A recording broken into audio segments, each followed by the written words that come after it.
இப்ப நிறைய கடன் இருக்கு, ஏன் கடன் வந்தது அப்படின்ற கேள்விக்கு பதில் என்ன? டாப் 5 ஆன்சர்ஸ் என்ன?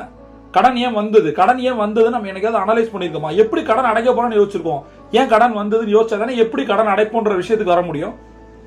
சரி, பணம் சம்பாதிக்கணும், எப்படிலாம் சம்பாதிக்க போறோம், அதற்கான 5 விஷயம் என்ன? நிறைய பணம் சம்பாதிக்கல, ஏன், அதுக்கான 5 விஷயம் என்ன? பணம் நிறைய சம்பாதிக்கணும், என்னென்ன விஷயங்கள் பண்ணா நம்ம சம்பாதிக்க போறோம்? எனக்கு சேவிங்ஸ் என்னன்னு தெரியாது, இன்வெஸ்ட் பண்ணா என்னன்னே தெரியாது. எனக்கு தெரியும், ஆனா சேவிங்ஸோ இன்வெஸ்ட்மெண்ட்டோ என்கிட்ட கிடையாது. அப்ப சேவிங்ஸ் மெத்தடாலஜிஸ் என்ன?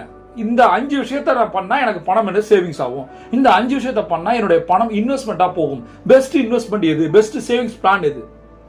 இந்த பினான்சியல் ஃபிட்னஸ் இருந்தா மட்டும் தான் ஜெயிக்க முடியும். பினான்சியல் ஃபிட்னஸ் எந்த அளவுக்கு ஹெல்த் ஃபிட்னஸ் இருக்க வேண்டுமோ அதே அளவுக்கு பினான்சியல் ஃபிட்னஸ் இருக்கணும்.